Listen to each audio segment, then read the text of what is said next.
This is recording 2 for topic 7, regression.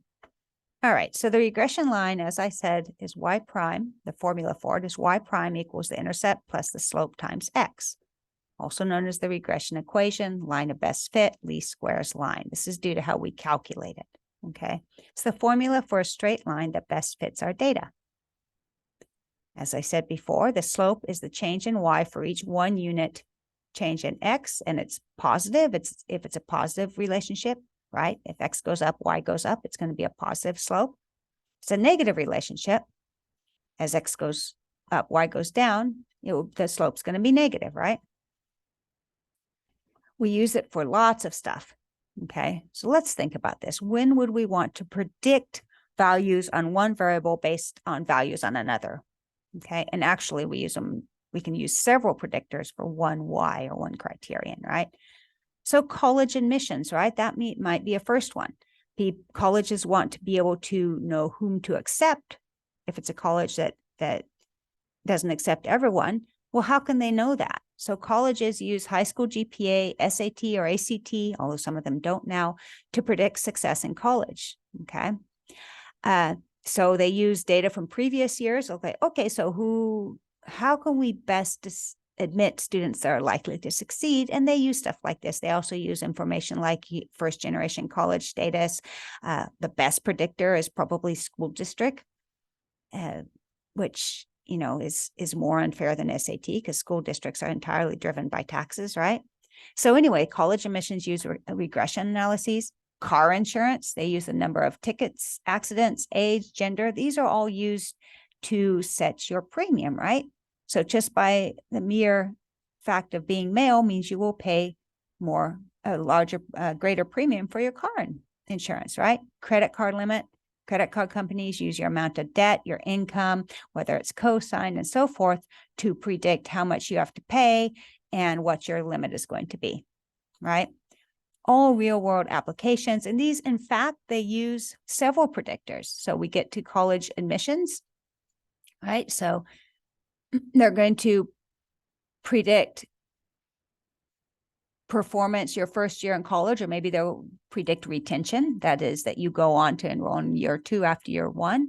Okay. They'll look at prior years and they'll look at all sorts of variables. So GPA, SAT, and it's all going to be predicting one variable, which is retention. Okay, this will be multiple regression. In this class, we're just going to do simple regression. We're just going to have one predictor. But all these real-world applications actually use multiple regression. So we also use regression in a lot of research. So in this study, we predicted depression from perfectionism and optimism. Okay. However, all these students this was a sample actually from the internet. These people filled out a survey and they filled out a questionnaire that tested their perfectionism, okay, then their optimism, and finally, I believe it was the Hamilton Depression Inventory measured their depression, and then we used some fancy regression analyses to test this model, right? So it's also really used a lot in academic research. Now, importantly, regression analyses, as I've said, say nothing about causality. Most of the regression analyses in psychological literature deal with correlational data, mostly self-report scales. Like I mentioned in the perfectionism paper, they filled out separate self-report scales for each, or observations. There's not an experiment, there is not manipulation. So when you report regression analyses, do not use causal language unless you have carried out an experiment, right? So you will see that the X variable is often called the independent variable. In fact, in SPSS, I believe the field says independent variable. But it's better to use the terminology predictor or covariate, right? Y, although often called the dependent variable, is better called the criterion, okay? So regression has several assumptions. First, it assumes a linear relationship for linear regression, which is all we're worrying about. This is the same as for correlation. We talked about that in our last topic. It also assumes something called homoscedasticity. And this is that y-scores are spread out equally along all the regression line to the same degree at every value of x, okay? This just means that y is predicted just as well at low values of x as at high values and all along the way. So also regression assumes that y-scores at each value of x are normally distributed. And I'll show you a couple of illustrations here to better make sense of this. So homoscedasticity, you'll see that more or less all along the regression line, y-scores are similarly distributed.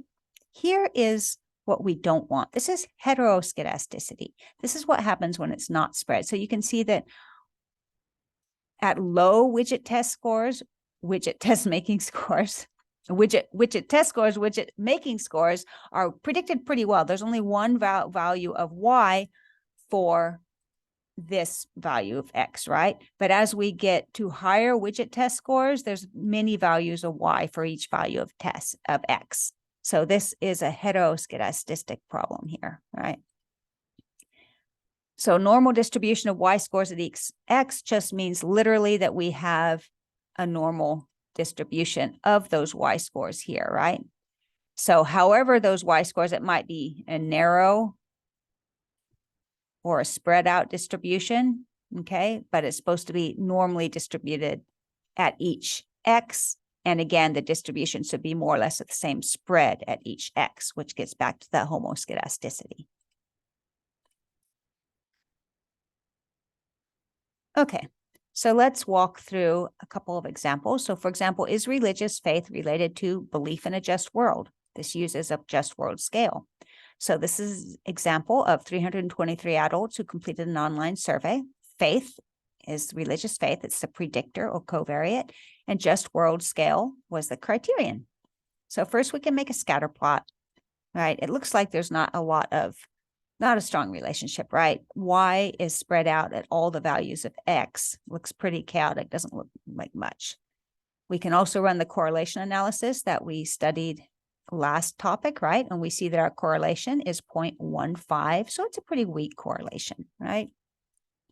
And we can run our regression analysis. So I'm going to talk about this in more detail, but just to look at this, remember we look at our correlation 0.151.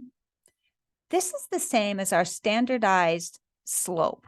It says standardized coefficient beta, right? Our standardized slope, if we just have two variables in our regression analysis. So it's the same, okay? This is our B, this refers to coefficients. This is the intercept, the y-intercept, and this is the slope. And we'll get back to that in a minute. So here we have the correlation the same as the standardized beta, standardized slope, okay? You can see here, our dependent variable is the belief in just world or criterion. And our independent variable, AKA predictor, is just right here, okay? And so where it says model 1. Constant is what SPSS calls the y-intercept, all right? So R, Pearson's R, is equal to the covariance of x and y divided by the standard deviation of x and y. It is a standardized coefficient, right? So when you standardize the slope, you get the same thing. All right, standardized, when we divide things by standard deviations, they're generally standardized. So why do we even bother with regression if we can get basically the same values? We do it because of the regression line. So remember, y prime equals a plus bx. So that's a, that's the y-intercept, right? 18.49. Always round to 2 decimal points unless otherwise instructed. There's the slope, 0.08. Always put the 0 in front of the decimal point with the slope because it can be greater than 1. The regression equation is y equals 18.49 plus 0.8x. So for example, X is religious faith here. Y was belief in just world, remember that? So what is the predicted value of Y at X equal 20? So here we use that regression equation. We just plug in 20 for X and then we do the calculation. So we're plugging in 20 for x. Okay, here, remember, you have to multiply these first and then add them to this. You get 20.08. Okay, so let's look at that.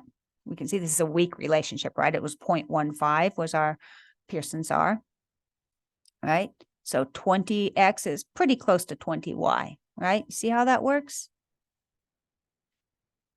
Okay, so another part of the SPSS output, and any output for regression for that matter, if you're using any software, is R square.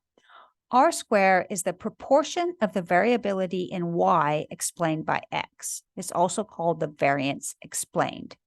That just translates to how much changes in y are related to changes in x. The larger values mean more variance explained. That means you can tell more about y based on x, and what we call a better model fit. Your textbook calls it proportional improvement in accuracy when using the relationship with x to predict y rather than just using the mean of y. So remember, if we have no other information and we're trying to predict someone's mean score, for example, just world, the best way to predict someone's just world beliefs, if all we have is a measurement of the whole sample on just world beliefs, is to just look at the mean, right? But if we can use another variable to predict it, and that other variable is related to just world beliefs, then it's going to be better, right? And that variance explained is that increase in predictive accuracy we get from using the regression equation and that second variable rather than just the mean of y, okay? And we're going to understand that a little bit more later. So variance, remember variance? Variance is just, this is the estimated population variance, right? It's just the sum of square deviations over the degrees of freedom, or n minus 1, right? So we call this the sum of squares. I've been calling it sum of squares, sum of square deviations. And we're going to be using that terminology now with SPSS and later with ANOVA. Okay. Here we're talking about variance in y-scores.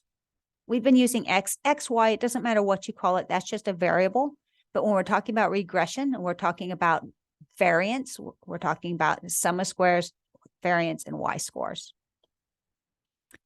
So variance in y is the sum of the squared deviations, which is just sum of the square deviations right there, all right?